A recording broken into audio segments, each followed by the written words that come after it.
Welcome to everyone. इस video में मैं आपको ये बताने का ट्राई करूँगी कि सीआरपीसी में ऐसा कौन सा प्रोविज़न है या कौन सा ऐसा क्लॉज है सेक्शन का, कौन से सेक्शन का, जहाँ पे सेपरेट करती है जहाँ पे सेपरेट करती है एग्जीक्यूटिव को फ्रॉम द जुडिशरी।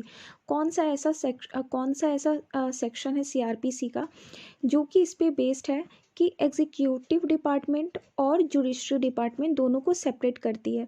तो वो है सेक्शन 3 सब सेक्शन 4 की क्लॉज ए एंड बी। ये section 3 subsection 4 clause A and B, इसमें इसमें ये बताया गया है कि कौन से एरियाज़ जुडिशल मजिस्ट्रेट के होंगे और कौन से एरियाज़ एग्जीक्यूटिव मजिस्ट्रेट के होंगे।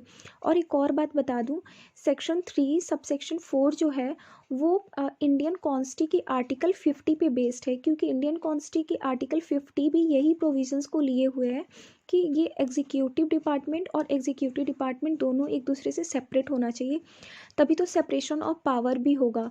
तो इसीलिए सीआरपीसी में भी इस प्रोविजंस को इनकलकेट किया गया है कि एग्जीक्यूटिव मजिस्ट्रेट का एरियाज़ अलग है और जुडिशल मजिस्ट्रेट का एरियाज़ अलग है। तो आपको पता होना चाहिए कि कौन कौन से ऐसे प्रोविजंस हैं जहाँ पे एग्जीक्यूटिव मजिस्ट्रेट डायरेक्ट उस ऑफेंस की कॉग्निजेंस लेती है और कौन से एरियाज़ में जुडिशल मजिस्ट्रेट लेती है। तो जो आप सेक्शन 3 सब सेक्शन 4 की क्लॉज ए एंड बी में आइएगा, तो ए में जुडिशल मजिस्ट्रेट के एरियाज़ बताया गया, वहाँ पे बेसिकली ये बताया गया है कि जहाँ पे एप्रिसिएशंस की बात की गई है या शिफ्टिंग ऑफ द एविडेंस की बात है या फॉर्मुलेशंस ऑफ एनी डिसीजन, और इन सारे एरियाज़ में अगर किसी को पनिशमेंट देनी है या अगर फाइन से रिलेटेड है या डिटेंशन से रिलेटेड है या कस्टडी में लेना है during the period of the investigations, inquiry और ट्रायल, तो उन सारे स्टेजेस पे उन सारे एरियाज़ को कौन गवर्न करेगा, कौन एक्सरसाइज करेगा, जुडिशल मजिस्ट्रेट करेंगे। बट एग्जीक्यूटिव मजिस्ट्रेट कहाँ पे अपने पावर को एक्सरसाइज करेंगे?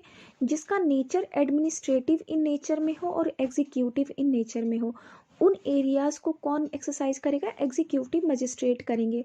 जैसे कि कुछ एग्जाम्पल लेते हैं, कुछ एग्जांपल्स में जैसे कि किसी का लाइसेंस को कैंसिल करना है या सस्पेंड करना है, तो उन सारे एरियाज़ को कौन गवर्न करता है? एग्जीक्यूटिव मजिस्ट्रेट करते हैं। तो आप उन सारे एरियाज़ को देखिए। और एक और चीज़ आपको बताऊंगी, कुछ एग्जाम्पल ले लेते हैं, जैसे कि सेक्शन 174 ऑफ द सीआरपीसी, जहाँ पंचनामा रिपोर्ट या इंक्विस्ट रिपोर्ट, जिसे इंक्विस्ट रिपोर्ट को पंचनामा रिपोर्ट भी बोलते हैं, उसे प्रिपेयर कौन करता है? हमेशा एग्जीक्यूटिव मजिस्ट्रेट ही करते हैं उस टाइम उस एरिया में, चाहे उनका जुरिडिक्शन है या नहीं। तो सेक्शन 174 में आपको क्लियर हो जा रहा है कि इंक्विस्ट रिपोर्ट जो प्रिपेयर किया था, पंचनामा रिपोर्ट, उसको प्रिपेयर एग्जीक्यूटिव मजिस्ट्रेट ही करते हैं। तो आप एक बार देखिए कि एग्जीक्यूटिव मजिस्ट्रेट का जो पंचनामा जो प्रिपेयर किया जाता है उसका नेचर क्या होता है। उसका नेचर सिंपली क्या होता है, जहाँ में अननेचुरल डेथ की बात हुई है या किसी ने सुसाइड कमिट किया है, तो वहाँ पे एग्जीक्यूटिव मजिस्ट्रेट सिंपली उस क्राइम सीन पे जाते हैं और जो जो उन्हें वहाँ पे सस्पेक्ट वाली चीज़ें दिखती हैं उनको देखकर मार्क करना और उस सारे एरियाज़ को सर्कल में और अपने को चार्ज लेना उस एरिया का पूरा।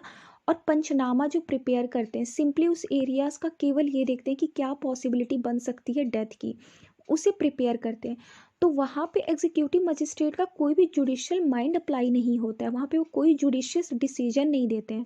तो आपको क्लियर हो रहा होगा कि एग्जीक्यूटिव मजिस्ट्रेट की पावर जो एक्सरसाइज करते हैं उसका नेचर क्या हुआ। और जुडिशियल मजिस्ट्रेट का क्या होता है? जहाँ पे वो कॉग्निजेंस लेते हैं ऑफेंस का, जहाँ पे वो अपने जुडिशियस माइंड को अप्लाई करते हैं। तो कुछ और एग्जाम्पल भी आप ले सकते हैं अपने आप से, जैसे कि आप यहाँ पे आ जाइए सेक्शन 144। ये आपको ही पता होगा कि बहुत ही टाइम लगाई जाती है। 114 कोविड की टाइम लगाया गया, तो आपको पता होगा कि ये एग्जीक्यूटिव मजिस्ट्रेट लगाते हैं या डिस्ट्रिक्ट मजिस्ट्रेट लगाते हैं या जुडिशियल मजिस्ट्रेट लगाते हैं। तो उसके लिए आपको क्या करना होगा, जब भी आप किसी सेक्शन को पढ़िए तो वहाँ पे कौन से मजिस्ट्रेट कौन से ऑफेंसेस का कॉग्निजेंस ले रहे हैं वो आपको पता होना चाहिए। मैं आपको एक और चीज़ बोलूँगी कि आप कुछ और एक्सेप्शंस भी हैं, उन्हें जाकर आप खुद से एक बार प्रिपेयर कीजिए, लिस्ट आउट कीजिए, क्योंकि जब आप लिस्ट आउट कीजिएगा और लिखिएगा तो उससे आपको एग्ज़ाम में बहुत हेल्प होगी और आपको याद भी रहेंगी। और आप डेली उसे रिकॉल करने के लिए आप इसे कभी भी देख सकते हैं खाली टाइम पे उस पेपर को। तो आप सेक्शन 116 को देखिए, सेक्शन 116 ऑफ द सीआरपीसी, इसके साथ साथ 107, 108, 109, 110 और सेक्शन 133, 144 इन सब को देखिए कि यहाँ पे एग्जीक्यूटिव मजिस्ट्रेट इन ऑफिस यहाँ पे कॉग्निजेंस लेते हैं या जुडिशियल मजिस्ट्रेट लेते हैं। तो ऐसे आपको क्लियर हो जाएगा। और हमेशा जब भी आपको किसी भी एग्ज़ाम में या कभी भी आप ऐसे क्वेश्चंस देखें जहाँ पे ये पूछा जाए कि कौन सा सेक्शन है सीआरपीसी का जो कि एग्जीक्यूटिव डिपार्टमेंट और जुडिशियल डिपार्टमेंट को सेपरेट करता है, तो आपको पता होना चाहिए सेक्शन 3 सब सेक्शन 4 की क्लॉज ए एंड बी। और ये कौन से आर्टिकल पे बेस्ड है, आर्टिकल 50 पे बेस्ड है। आई होप इस वीडियो के थ्रू सम एक्सटेंट तक मैंने कुछ वैल्यू ऐड किया हो। Thank you very much.